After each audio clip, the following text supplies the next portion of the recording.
Okay. Breaking free, understanding ADHD masking, and finding authenticity.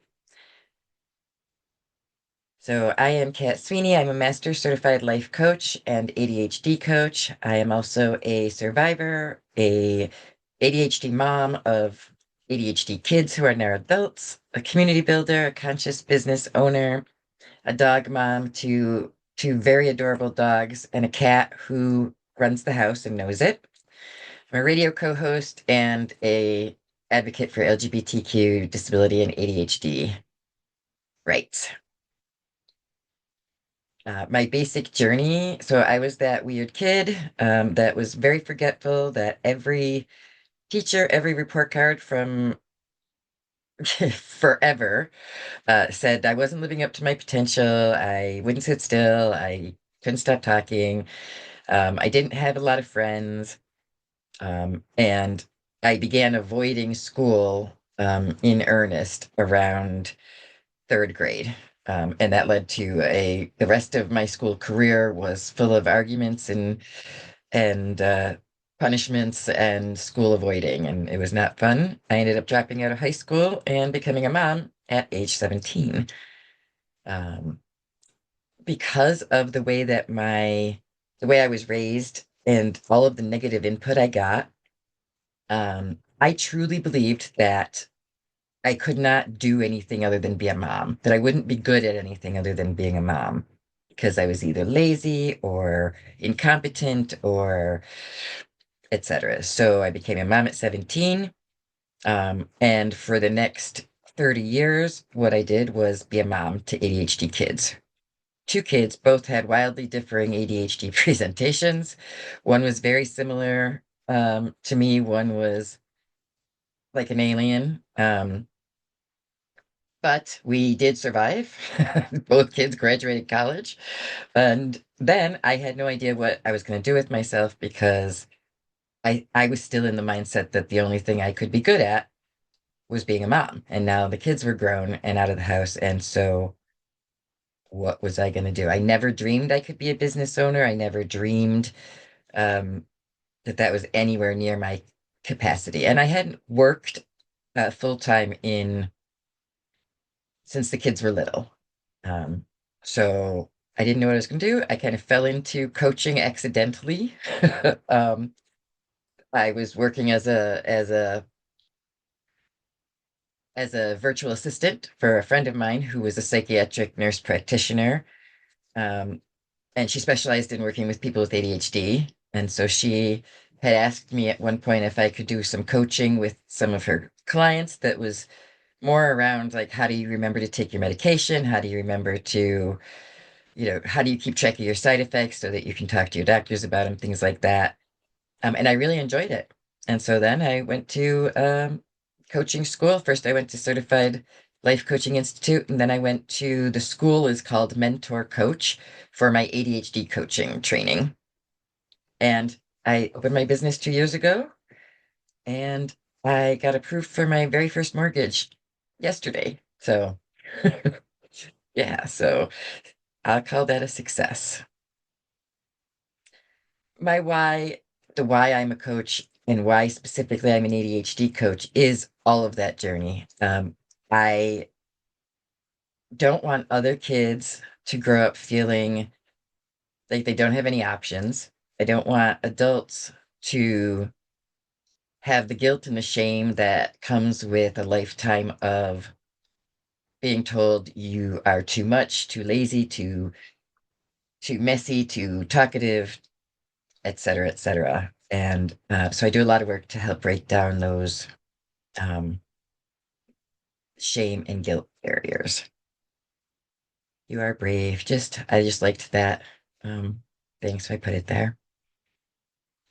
Today's agenda. I'm a super fast talker, so this will go quick. We're going to talk quickly about what is ADHD masking, why do we mask, the hidden costs of masking, and three steps to begin unmasking, and then I'll have a short time for Q&A. So what is ADHD masking?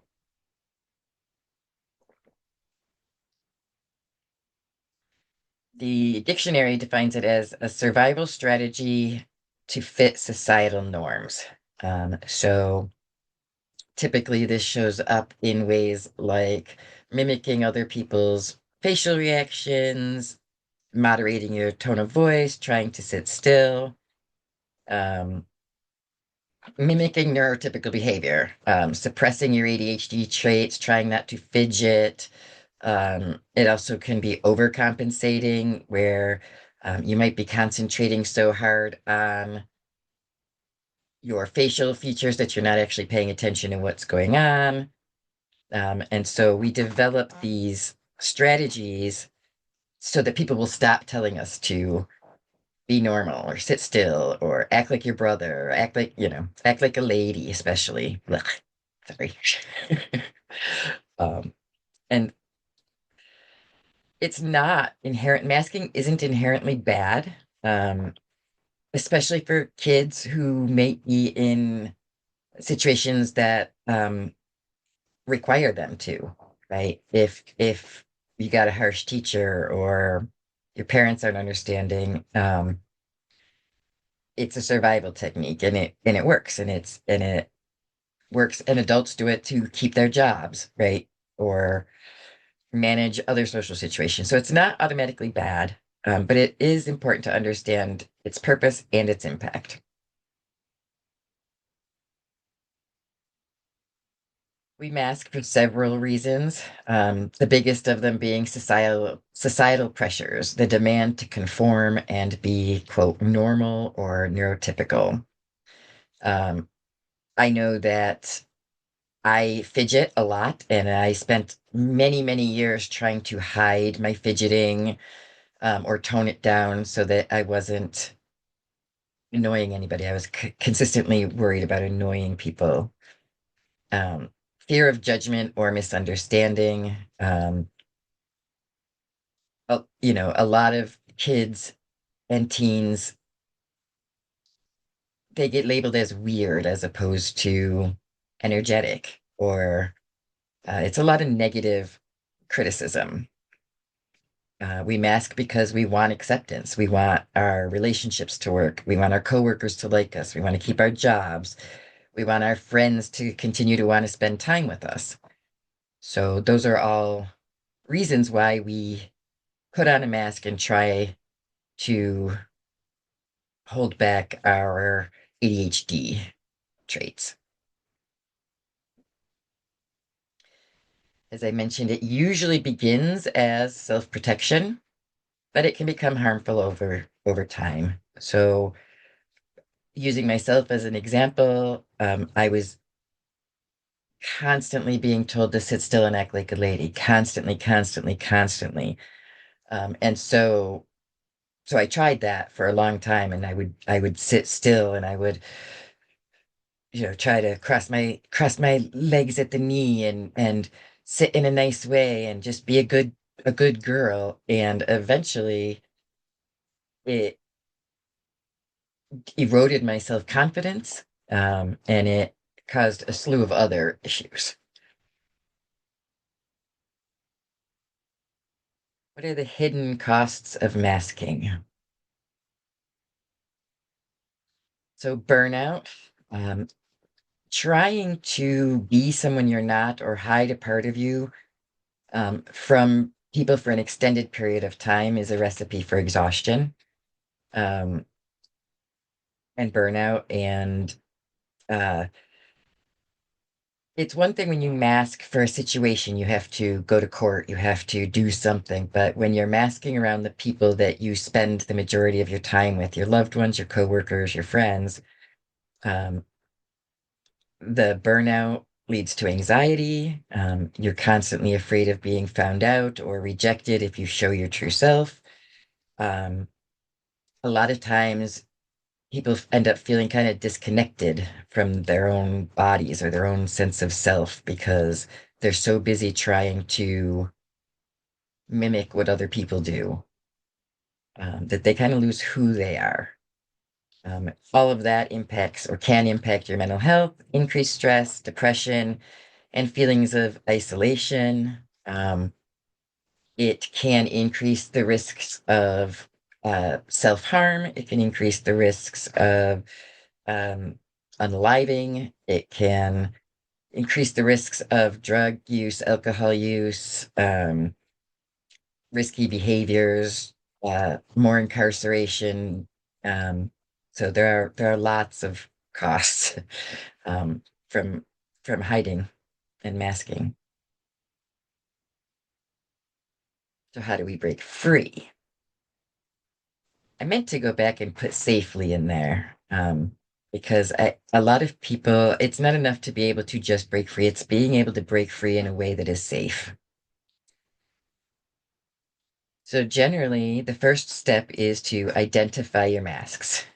It's you're going to do a reflection of when and where do you feel the need to mask. And after this webinar, I'm going to be sending out a handout that can kind of walk you through some of this. So it'll give you some tips. But reflecting when and where do you feel the need to mask? When do you hide specific behaviors? When do you change the tone of your voice? When do you anything that doesn't feel normal? So identify when and where, what triggers, maybe the who, you know, and then step two is to start understanding the impact. So pay attention to and notice any and all emotional toll that masking takes. So if you leave a social situation and you feel incredibly exhausted, or you're in a with your coworkers and you feel very anxious,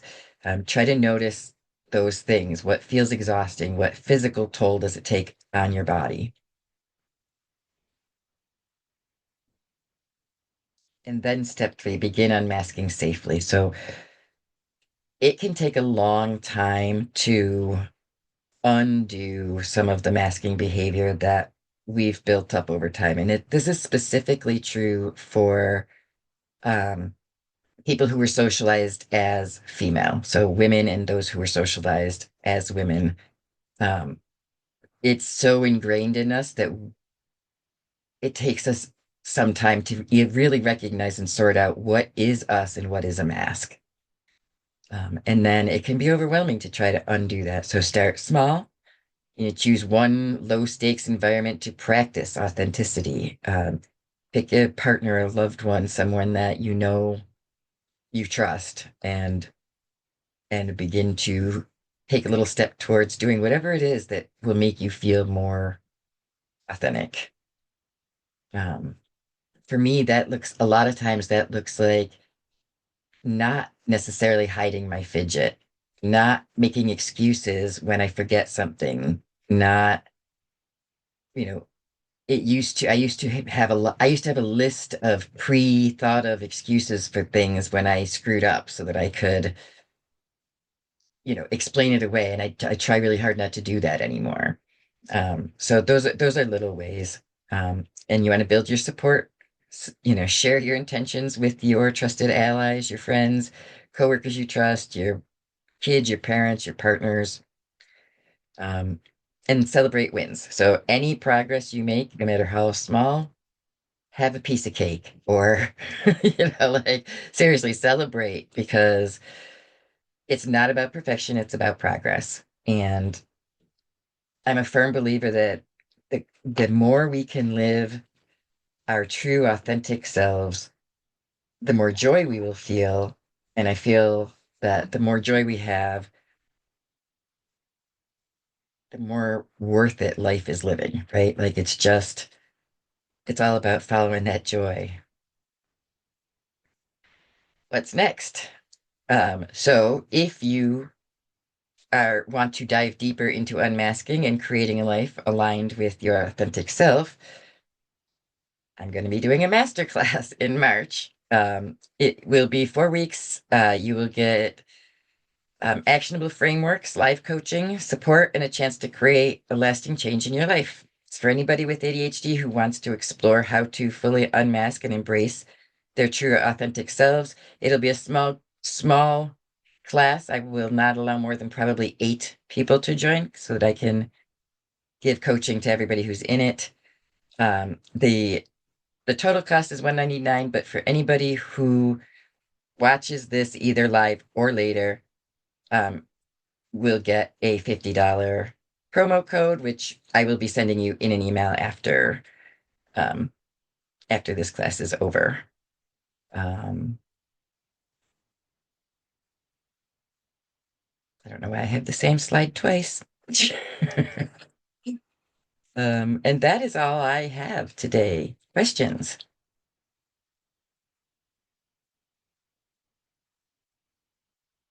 Um,